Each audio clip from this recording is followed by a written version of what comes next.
Hi, PRS healthy cooking ಸ್ವಾಗತ. ಇವತ್ತಿನ recipe ಬೇಲ್ದಣ್ಣಿಂದು ಮಿಕ್ಸಿಗೆ ಹಾಕ್ಬಿಟ್ಟು ಇದು ಜ್ಯೂಸು ಮಾಡ್ತಾರೆ. ಜ್ಯೂಸ್ ಇನ್ನು ನೆಕ್ಸ್ಟ್ ಟೈಮು ಜ್ಯೂಸ್ ಮಾಡಿ ತೋರಿಸ್ತೀನಿ. ಇವತ್ತು ಬರೀ ಮಿಕ್ಸಿಗೆ ಹಾಕ್ಬಿಟ್ಟು ಇದನ್ನ ಹಲ್ವಾ ಥರ ಮಾಡಿಬಿಟ್ಟು ಅದನ್ನು ಕಾಯಿಸೋದಿಲ್ಲ ಏನಿಲ್ಲ, ಬರೀ ಮಿಕ್ಸಿಗೆ ಹಾಕ್ಬಿಟ್ಟು ಹಲ್ವಾ ಥರ ಮಾಡಿದ್ರೆ ತುಂಬ ಟೇಸ್ಟ್ ಇರುತ್ತೆ. ನೋಡಿ, ಹೆಣ್ಣು ಕೆಲವ್ರಿಗೆ ಗೊತ್ತಿರಲ್ಲ, ಅದಕ್ಕೆ ಹಣ್ಣನ್ನೇ ತೋರಿಸ್ತಾ ಇದ್ದೀನಿ. ನೋಡಿ, ಇದು ಬೇಲ್ದಣ್ಣು ತುಂಬ ಚೆನ್ನಾಗಿರುತ್ತೆ.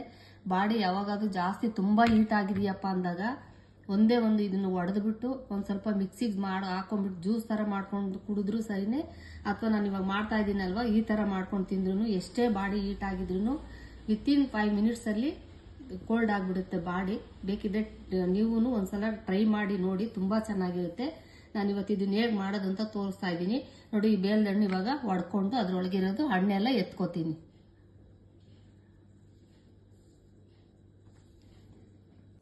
ನೋಡಿ, ಅದು ಹಣ್ಣೆಲ್ಲ ಒಡೆದ್ಬಿಟ್ಟು ಅದರಲ್ಲಿರೋದು ಹಣ್ಣೆಲ್ಲ ಕ್ಲೀನಾಗಿ ಒಂದು ಬೌಲ್ಗೆ ಎತ್ಕೊಂಡಿದ್ದೀನಿ. ತುಂಬ ಫ್ಲೇವರು ತುಂಬ ಚೆನ್ನಾಗಿರುತ್ತೆ, ತುಂಬ ಟೇಸ್ಟ್ ಇರುತ್ತೆ. ಒಂದ್ಸಲ ಗೊತ್ತಿರೋರು ಗೊತ್ತಿರುತ್ತೆ, ಗೊತ್ತಿಲ್ದಿದ್ದವ್ರು ಒಂದೇ ಒಂದು ಸಲ ಬೇಕಿದ್ರೆ ಟೇಸ್ಟ್ ಮಾಡಿ ನೋಡ್ಕೊಳ್ಳಿ. ನೋಡಿ, ಎಲ್ಲ ಬೌಲ್ಗೆ ತಕ್ಕೊಂಡಿದ್ದೀನಿ ಬೇಲ್ದಣ್ಣು. ಇದಕ್ಕೆ ಬೇಕಾಗಿರೋಂಥ ಐಟಮ್ಸು: 1 ಕಪ್ಪು ಬೆಲ್ಲ ತಗೊಂಡಿದ್ದೀನಿ, 1 ಸ್ಪೂನಷ್ಟು ಒಣಮೆಣಸಿನ ಪೌಡ್ರ್ ತಗೊಂಡಿದ್ದೀನಿ, ಚಿಲ್ಲಿ ಪೌಡ್ರು, 1 ಬೌಲು ಸಕ್ಕರೆ, ಸ್ವಲ್ಪ ರುಚಿಗೆ ತಕ್ಕಷ್ಟು ಉಪ್ಪು ಹಾಕೊಂಡ್ಬಿಟ್ಟು ಮಿಕ್ಸಿಗೆ ಹಾಕ್ಬಿಟ್ಟು ತೋರಿಸ್ಕೊಡ್ತೀನಿ ಹೇಗೆ ಮಾಡೋದಂತ. ಬನ್ನಿ ನೋಡ್ಕೊಳ್ಳಿರಂತೆ. ನೋಡಿ, ಮಿಕ್ಸಿ ಜಾರ್ಗೆ ಬೇಲ್ದಣ್ಣು ಹಾಕ್ತಾ ಇದ್ದೀನಿ. ಫುಲ್ ಹಾಕೊಂಡ್ಬಿಡಿ, ನೀರ್ಗೀರು ಹಾಕೊಳಕ್ ಹೋಗ್ಬೇಡಿ. ನೀರು ಒಂದು ಸ್ವಲ್ಪನೂ ನೀರು ಟಚ್ಚೇ ಮಾಡಬೇಡಿ. ಹಾಕೊಂಡಿದ್ದೀನಿ.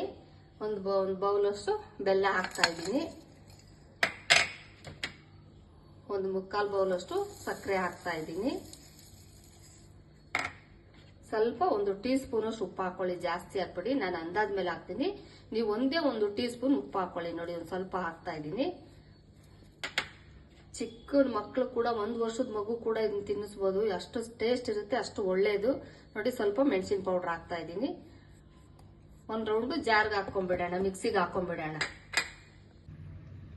ನೋಡಿ, ಮಿಕ್ಸಿಗೆ ಇದೇ ಅದಕ್ಕೇನೆ ಹಾಕೊಳ್ಳಿ. ಇದ್ರಲ್ಲಿ ಒಂದೊಂದು ಬೀಜ ಇರುತ್ತೆ, ಬೀಜನು ಒಂದು ಚೂರು ವೇಸ್ಟ್ ಮಾಡಬೇಡಿ. ತುಂಬಾ ಹೆಲ್ತ್ ಇಂಪಾರ್ಟೆಂಟ್. ಅಂದ್ರೆ ಇದನ್ನ ಎಷ್ಟು ನೀವು ಬಾಡಿ ಹೀಟ್ ಆಗಿರುತ್ತೆ ಅಷ್ಟು ಬೇಗನೂ ಕೋಲ್ಡ್ ಆಗುತ್ತೆ. ಇದು ಒಂದು ಬೀಜನೂ ವೇಸ್ಟ್ ಮಾಡಬೇಡಿ. ಇದನ್ನ ಫುಲ್ಲು ಸ್ಪೂನಲ್ಲಿ ಹಾಕೊಂಡು ಚಿಕ್ಕ ಮಕ್ಳಿಗಾದ್ರೂ ಕೊಡ್ಬೋದು. ನಾವು ದೊಡ್ಡವರು ಟೇಸ್ಟ್ ಮಾಡಿದ್ರೆ ತುಂಬಾ ಚೆನ್ನಾಗಿರುತ್ತೆ, ತುಂಬಾ ಟೇಸ್ಟಿ ಆಗಿರುತ್ತೆ. ನೀವು ಒಂದ್ಸಲ ಟ್ರೈ ಮಾಡಿ. ಈ ಹಣ್ಣು ಕೆಲವ್ರಿಗೆ ಗೊತ್ತೇ ಇರಲ್ಲ ಏನಂತ, ಅದಕ್ಕೆ ಗೊತ್ತಿಲ್ದಿದ್ದವ್ರಿಗೆ ಒಂದ್ಸಲ ಹೇಳಿದೀನಿ. ಎಲ್ಲಾದ್ರೂ ಮಾರ್ಕೆಟ್ಗಳಲ್ಲಿ ಸಿಕ್ಕಿದ್ರೆ ತಗೊಂಬಂದ್ ಮನೆಯಲ್ಲಿ ಒಂದ್ಸಲ ತಿಂದ್ಬಿಟ್ಟು ಟೇಸ್ಟ್ ಮಾಡಿ ಹೇಗಿತ್ತು ಅಂತ ಹೇಳಿ ಲೈಕ್ ಮಾಡಿ, ಶೇರ್ ಮಾಡಿ, ಸಬ್ಸ್ಕ್ರೈಬ್ ಆಗೋದು ಬರಿಬೇಡಿ. ಸಬ್ಸ್ಕ್ರೈಬ್ ಆಗಿ. Okay, bye, thank you.